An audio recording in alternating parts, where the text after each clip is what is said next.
Hi everybody, it's Natasha Buckley from Mrs. B's Learning Hive. Today's video is going to be about using an Excel file as a planning document and translating information between different pages to speed up the planning process. The first part of this video, I'm just going to quickly show you through my planning documents that I've been using this term. So if you have a look across the bottom, you can see that I've got a day book, writing plan, maths plan, etc. for each of my weeks. And then as you go on, you can see that each of my pages is duplicated each week, but I put in the new information for that week. So I'm going to use week 7. I've highlighted each of the cells to show you where they're coming from, so you can see that some of them are yellow, some of them are green, and that's going to have to do with the tabs that I'm bringing the information across from. So this first page here is about my weekly overview. So this is very much, all of this information is pretty much fed in from my other planning documents. You can see here that these yellow ones are all coming across from my weekly plans, and these green ones here are coming from my term plans. Now I'm going to show you what they look like. So these 3 tabs here, my maths plan, my writing plan, and my close reading plan, I edit each week. So you can see here that I need to put in my information about the text that I'm reading with that group each week. And so I put in the information just like you would on any other template. And the same is for my writing plan, which should pop up in just a moment. There's my writing plan. So it has a brief overview of each of my activities for each of my days in writing, and my maths is the same. Now you can see on my maths plan that part of the term overview page is also included in this file. So at the end of my now growing file, I've got 3 documents which are fed into from my weekly plans as well. So this keeps track of what I've done each week, because these activities I plan each week, so I can't have them pre-planned. However, these green pages here, these green tabs, I have school plans for, scopes and sequences, those sorts of things, so I know generally what I'm going to be doing each week, and so I pre-plan those at the start of each term. So these green tabs here are the ones that I do at the start of the term before I get into the classroom, and these red ones here are the ones that I feed into over the term, so they grow each week. And these 5 tabs, the overview, the day book, the maths plan, the writing plan, and the close reading, are the ones that I duplicate each week, and then I adapt these 3 yellow ones. These 2 blue ones, these overview and my day book, are fed directly from these 3 weekly plans. So essentially, each week, all I have to do is edit my maths plan, writing plan, and close reading plan, and everything else is kind of already built in. So obviously this doesn't have unit plans, so for my geography and history, those sorts of things. So with those KLA areas, if you are responsible, which I'm not, I'm an executive, so my teaching partner does those KLAs, but I would have a tab at the start of the term, or a building tab depending on how you plan those curriculum areas for those other history, geography, etc. So what I'm going to do is I'm going to show you how to duplicate these tabs so that you can then create tabs for week 8. So here I've got my overview. I'm going to hold my shift button down, select my day book, my maths plan, my writing plan, and my close reading plan. I'm then going to right click, and I'm going to move or copy those 5. I want to copy them, obviously, and I want to copy them so that they go at the end of week 7 and create new tabs for week 8. So you'll see when I do that, they will pop in there, and you can see that because this one was called week 7, and I've put that in brackets, just like other files, when you duplicate them, it gives them a new number, which this one is number 8, which is fantastic. And so you can see here that these are ready to now adapt for week 8, and so I need to then update. So I then go into these 3 files, the maths, writing, and close, and adapt them. So I'm going to go into the maths first, and I'm going to show you how that works. Maths plan here for you. You can see here that this was the information from week 7 on my term overview here. So you can see there that it was addition, subtraction, chance, and length, and those are my outcomes. Now the reason why I have so many outcomes is because I'm actually across stage, so I'm a year 2-3 class. So I have both the year 2 and the 3 outcomes in there. So what I need to do is I need to change the cell reference from the week 7 references to the week 8 references. So this is one of the things that I need to do. So what I do is I know that the next one that I need is for week 8. So there's two ways I can do that. I can either change the number at the end of the cell, or I can just re-reference that cell to the new one. Take this from here, I press my equals, I go over to my maths file, and I want to go into the outcomes that are there. So now it's multiplication. I also need to change this one above, which is just my topic heading, just helps me to keep organized. So multiplication, there's my multiplication. I need to then reference this one down to my year 3 outcome for multiplication for week 8, which I've got in the next cell across. So the other way that I could have done that is I've just got this one here, and if I drag this directly across, it will reference the next cell across again. So you can see there that that's 12 now. So that's D12 and that's E12. So it's gone across the next cell in my maths. So either of those ways work. So this one, I can change the number here, or I can just press my equal sign, go back and make my reference against. This is how I join the page information. So I'm doing fractions, and so I need to change each of these green cells to match up with what my term plan is. This one, and then in week 7 I actually had a third area because I had a casual teacher coming in, whereas this week I'm only doing the 2 focuses, which is multiplication and fractions. So what I'm going to do is I'm just going to take out this one here because I'm not doing a third topic. That was for the casual teacher to make things simple for them rather than following on from my lessons. So you can see here that I now have my multiplication outcomes for my year 2s and 3s and my fractions and decimals outcomes for year 2s and 3s. My next step is to match that up with the key ideas that is going to be my focus, because this is a very generalized outcome. I need to look at my key ideas. So what I'm going to do is I'm going to get rid of these. These are just typed directly in. So I'm going to go in. I've got here my key ideas for my fractions for stage 1. So I'm going to copy that into where I have my fractions for my year 2s. Now you can notice that it won't let me type that in. That's because there was extra lines and it won't let me put it into one cell. So what I need to do is pop it up into here. So you can see there it then allows me to type in all those words. And so sometimes you have to type it directly into up here. And then I would also do the one for my key ideas for my multiplication and division. So if I go up and find that, I'm looking at my model and use repeated addition, and I'm also looking at arrays this week. So I'm going to choose both of those.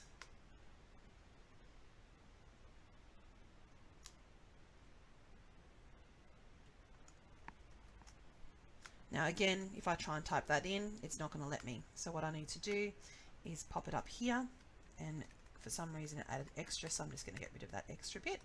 So now that fits in there.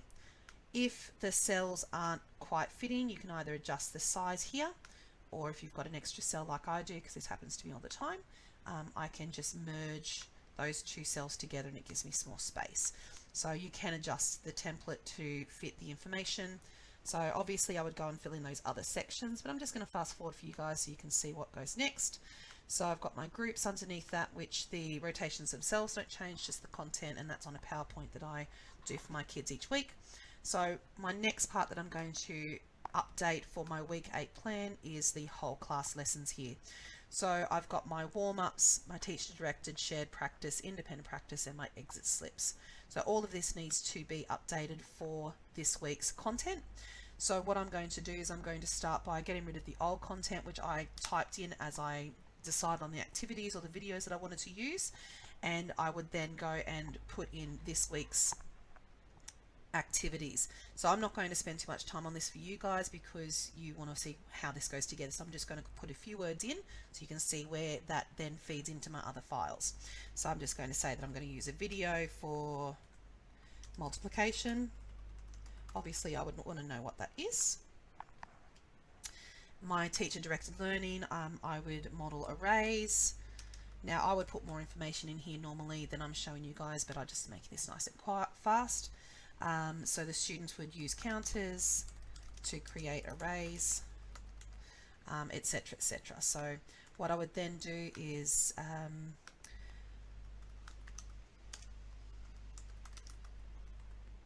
finish that off for the other activities during the week for fractions and multiplication. And if I go over to my overview and my day plan, you'll see that these cells feed into, so both these ones up here feed into my overview, and the details of my maths lesson feeds into my day book. So I'll show you where those are. Okay, so over here on my week 8 overview, you can see here that the cell has reference from a maths plan week 8, and also those outcomes have come across here. The reason why these two are blank are because over in my maths plan, of course, I haven't put anything in here yet. So because of that, I don't have my key ideas over in my overview. So that would need to come in there. That's how those two documents talk to each other. And then in my day book, you can see there that on my Tuesday, which is where I wrote it in on my maths plan, you've got the things that I wrote in there, the video, the model arrays, the counters, etc. So you can see that this information feeds directly from my maths plan for my lesson. So I do exactly the same thing for my writing plan. So I would adjust what I'm doing for my writing. So you can see here that I've got my focuses here that I highlight each week for what I'm focusing on. And I have my modeled, my independent, and my guided down here. And all of these pieces of information I type in from my for my writing lesson plans, and then they get fed into my day book. So you can see here where I've got my writing lessons, you can see there that that's referenced through from that writing file. And in my overview, it also has the information from that overview. The only one that's slightly different is because this one here, this is my sentences for, you can see here that it's across multiple cells. There is a way of making that cell reference all of those cells at once, but it is quite complex. It's called to concatenate. I'm not going to show you how to do that today, but I do have those activities summarized in my model writing down in here. You can see that that would be for week 8. So that would be in there. So I would need to update my that overview to reference the next cell down. So you can see there that it's cheeky little kittens, as it said in that document. So this is from my writing, which I would update from here. I'm not going to model that to you because it's exactly as the same as what I did for my maths. And the same for my close reading. Now the cells that reference from my close reading are the titles, the word work phonic focus, and also what my Super 6 focus was, and that's linked in on my overview up in these cells up here. So they're directly from those reading groups in my close reading. So these other cells here, these green ones, they're coming from these term overviews. As I said at the start of this video, these are the ones that I have scopes and sequences for, we have school plans for, and so I know that I have to get things covered. I know what I'm covering that term. So for my overview, you can see there that these green cells have come from those unit overviews or term overviews. So what I need to do is update the cell that I'm referencing for week 8. So if you have a look here with the emotional ABCs and my personal development on changes and the booklet activities outlined in my school scope and sequence, I need to update that for week 8 because these are week 7. So these green cells don't automatically update for week 8 the way that these do, because they're not from a changing document. So what I need to do is I need to go through now and change the reference cell to the next cell below, or I can do as I did in maths and I can actually just press equals, go over to my health scope and sequence and include my week 8 activity in there. So you can see there that that's now stages of development because that's the topic for this week. And the same with this one, I can either reference it back over to this scope and sequence, or I can drop it down. So I'm going to, oops, press my equals, reference my scope and sequence, and I'm going to tell it to come to my week 8. What is the activities that I've been told to do by the scope and sequence? So the same with these green things. So my grammar is one of these tabs down here, these green tabs that I have my term overview, my handwriting I have a term overview, my spelling I have a term overview. So each of these needs to just be updated to the following week's focus. Now I've got a 0 there. What that's telling me is my cell in handwriting B7 doesn't have anything in there. So I need to go and have a look at what's happened there. And then this one, I need to make that B11. So my thought would be that this hasn't been updated properly. So what I'm going to do is I'm just going to start that reference again, go to my handwriting, go to week 8 and tell it what I'm doing. Okay, so if there's ever missing information, I just go back and I look at why it's missing. So that has almost all been automatically fed in. These white boxes I might change from my, as I said, these are the activities in my reading groups. So I might change what activity they're doing for their word work. They might not do the spiral boxes this week or whatever it happens to be. They might do books instead of epic reading on listening to reading. So I would go through and update those manually if I was changing it from week to week, just depending on what's going on. So to summarize this whole video, all of these tabs talk to each other. So the weekly overview, daybook, maths plan, writing plan, close reading, those are the ones I copy and create each week. And these 3, maths, writing and close, are the ones that I adjust every week. I then go through and just check and update these green cells to reference my term overviews. The last thing that I needed to show you was how these documents here feed into my end of term documents. So these pages here, like for modeled reading, for instance, I don't have all of the texts that I'm going to be doing for my quality texts because we've changed our content. I have to go and find some new, we're doing learning to predict in our reading strategies, and also we've changed our writing content to narrative. So my texts are going to change from mentor text based around persuasive, which is what it was, to mentor texts based around narrative. So what I'd need to do is that comes into my writing plan, and I would need to update that for what I'm doing this week for my mentor text. So you'll see here that this is coming directly from my writing because it's being used as a quality text or mentor text for my writing. So each of these have come from my writing. So my first week's mentor text in my writing plan was Click Clack Moo, sorry. And week 7's was a mentor text, children shouldn't eat fast food. So if I go back to my writing plan for week 7, you can see that the mentor text is written in there and it's referenced each week in here. So I need to, in my writing plan for week 8, I need to have changed all of these bits and pieces because I've moved away from persuasive now and I'm going to be doing a new WALT. So all of these things need to change and and they will automatically update on my overview and daybook. But to reference these red ones, I actually have to go and tell it where to find the information. So it doesn't automatically do it. You can set it up, but it's a bit tricky if you don't already have these files created, which I don't. So what I need to do is I would need to decide on what my narrative was. So if I was to do 3 Little Pigs, for instance, as my mentor text for narrative, that would be part of all of the plan that I would put together for my writing as well as my reading.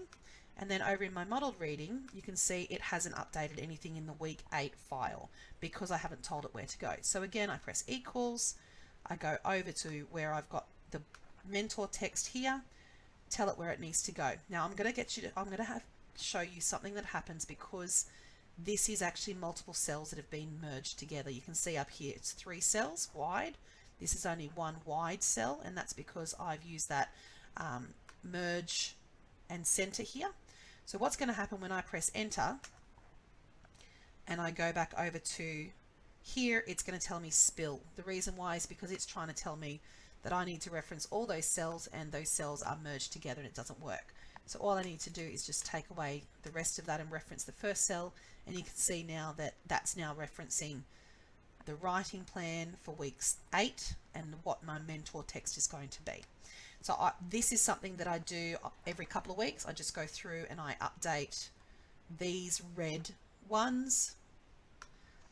My guided reading, you can see here that the referencing is not there because week 8 didn't exist before, week 9 and week 10 don't exist. So at the moment, it doesn't know where to go and look in my overview because it's confused. So that's what happens when you don't have the cells in when you're trying to actually reference them. So as I said, these red ones I go through and I update every couple of weeks just to go back and keep track of what I've done and what I haven't done. Well, thank you very much for joining me today on my first ever video on how to use Excel to simplify and streamline your planning document. I hope that it's been really helpful to you. I do have a blank template, and also I was looking at creating a video on how to create your own Excel templates. So if that's something you're interested in learning about, please drop a comment below and let me know, and I will endeavor to do another video on how to create your own templates next time. So thank you so much for joining me. I hope this has been very helpful. Have a fantastic day.